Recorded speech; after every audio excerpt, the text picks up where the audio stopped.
गुजरात के वडोदरा जिला के पादरा से सामने आई एक तस्वीर ने पीने के पानी की व्यवस्था पर गंभीर सवाल खड़े कर दिए हैं, क्योंकि यहां गांव में नलों से साफ पानी की जगह लाल रंग का पानी आ रहा है। पादरा के एकलवारा के पास वालीपुरा गांव है, जहां उस वक्त हड़कंप मच गया जब पीने के पानी की लाइन से लाल रंग का पानी आने की शिकायत सामने आई। स्थानीय लोगों के मुताबिक पानी का रंग सामान्य नहीं है और इसे लेकर ग्रामीणों में चिंता के साथ साथ नाराजगी भी है। सबसे बड़ा सवाल यही है कि आखिर पानी लाल क्यों हो रहा है और क्या ये पानी पीने के लिए सुरक्षित है। पीवाना पानी समस्या है।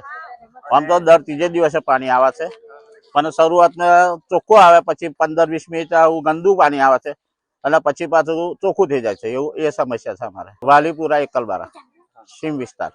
ચોખ્ખા પાણીની માંગણી હોય ને સાહેબ, સરપંચને રજૂઆત કરી, આરોગ્ય ખાતાને રજૂઆત કરી, મેલેરિયા ને બધા એ લોકો કે અમે હોજીએ છે દરરોજ એવું કહે છે। જ્યારે આપણે પૂછીએ ત્યારે અમે તપાસ કરીએ છીએ પણ જડતું નહીં એવું કહે છે। હા, મળતું નહીં। અમે સમસ્યાનો માટે હોજવા તૈયાર જ છે ને, પણ મળતું નહીં, અમે શું કરીએ? એ તો એવું કહે છે કે ફાવે તો પીવો, નહીં તો ઢોરી દો। કે આ ફાવે તો ડબાસાથી ભલાવો તમે પાણી। એમ વાલીપુરા એકલબારા પાણી પીવાનું ગંદુ બહુ આવે છે, ડોરું આવે છે, સ્મેલ બી માને છે। અંદર પેલા થોડીક વાર ચોખ્ખું આવે, પછી ડોરું જ આવે છે, પછી ચોખ્ખું આવે છે અને પાણી ગંદુ બહુ જ આવે છે।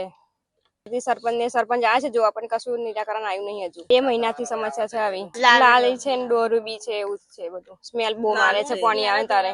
બધું છે કે ચોખ્ખું પાણી કરી આપો, પીવાનું પીવા લાયક બને એવું પાણી કરી આપો, નકર લાઈન બદલી આપો પીવા પાણીની, नकर नारो प्लान नाखिया वो गांव में। प्रदूषण को लेकर लगातार उठ रहे सवालों के बीच गांव में सामने आई इस शिकायत ने प्रशासन की कार्यप्रणाली पर सवाल खड़े कर दिए हैं। यहाँ के लोग अब फौरन पानी के सैंपल लेकर लेबोरेटरी में इसकी जांच करवाने की मांग कर रहे हैं। इस मुद्दे को लेकर हक की बात संगठन के विकी श्रीमाली ने भी स्थानीय लोगों के साथ इस मामले को उठाकर स्वच्छ पानी की आपूर्ति की मांग की है। તમે દરેક જગ્યા પર પાદરા તાલુકાની અંદર મારો સર્વે પ્રમાણે મને ખબર છે કયા કયા જગ્યાઓ પર કેમ આવું પાણી નીકળે છે। કેમિકલ કંપનીઓ ધરાવતી જેટલી આજુબાજુની ઇન્ડસ્ટ્રી છે એ પોતાના પ્રાઇવેટ બોરવેલ કરીને જે ભૂગર્ભની અંદર જે પોતાનું ઝેરી કેમિકલ ઉતારે છે, એના લીધે ભૂગર્ભ જળ ખરું ને એને નુકસાન પહોંચે છે, એટલે લાલ પાણી નીકળે। આ ડોરું પાણી નથી કે કોઈ ચોમાસામાં કોઈ ગટર લાઇનનું પાણી ભેગું થયું હોય ડોરું પાણી છે એવું લાગતું નથી। સીધા જ આક્ષેપ એવા છે કે આ પાણીની અંદર જો લેબોરેટરી તપાસ કરવામાં આવે તો ઝેરી કેમિકલ નીકળે, જેનાથી ઘણા બધા રોગો જે આ પાણી પીવાથી થઈ શકે છે।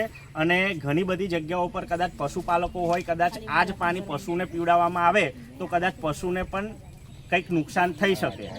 માટે આ જે પાણીનો ઉપયોગ ના કરાય અને તંત્ર દ્વારા અહીંના સ્થાનિક જે નેતાઓ છે, સરપંચ છે, એમના દ્વારા સચોટમાં સચોટ રીતના આની કામગીરી કરીને પીવા લાયક પાણી બધાને મળે એવી આપણી આશા છે। માટે આ વિડીયોને બને એટલો શેર કરજો અને આ બધાને સાથે રાખીને આવનારા સમયની અંદર જો 24 કલાકની અંદર આનું નિરાકરણ નહીં આવે તો હકની વાત ટીમ તરફથી મામલતદાર કચેરીએ આ તમામ બોટલો લઈ જઈને એ સાહેબને ને જે અધિકારી છે એમને કહેવામાં આવશે કે આ પાણી તમે પીવો।